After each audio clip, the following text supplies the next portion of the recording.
So here's a quick look at one of the rigs that we use for our underwater search and rescue with Newtown Underwater Search and Rescue.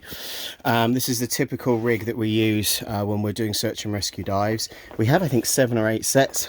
You can see if you look out of the van, I've got 2 divers ready to go and 1 diver in the water using those rigs at the moment. But just to walk you through, for those of you that are familiar with scuba diving, this will be a little bit different from what you're used to. So we have a standard OMS harness that attaches the rig to your dry suit that you're wearing, and we have, if you scuba dive before, you'll be pretty familiar with the inflate deflate hoses that we have.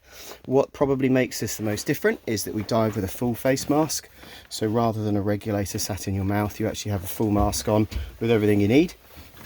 This mask also comes with a switching block. So this switching block means that you can switch your gas between the main cylinder here at the back, but also the pony cylinder here on the right hand side. So you've got a backup gas supply if there's a problem with the main one, and all you have to do is pull this out, you said, and press this button, super smooth, and it'll switch the block from one to the other. So you've got a switching block there, so you don't have to take your mask off in order to change the gas. The mask is a fantastic piece of kit. It has fantastic airflow that goes over here, so this never really steams up, which is awesome.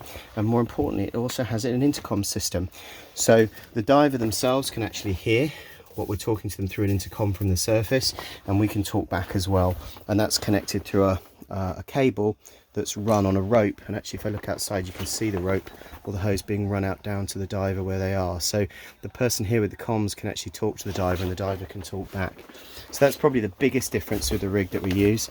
The only other real difference that we have, we do still have a spare pony as well, so we have a spare regulator here. If things got really bad, you can actually take the mask off entirely and switch to a regulator, which doesn't happen very often. But the only other thing that's really a little bit different for us is because we're often searching the bottom of lakes, you'll find that we often dive with quite a lot more weight than a typical diver, so we tend to be sort of bouncing along the bottom quite a lot rather than floating completely free.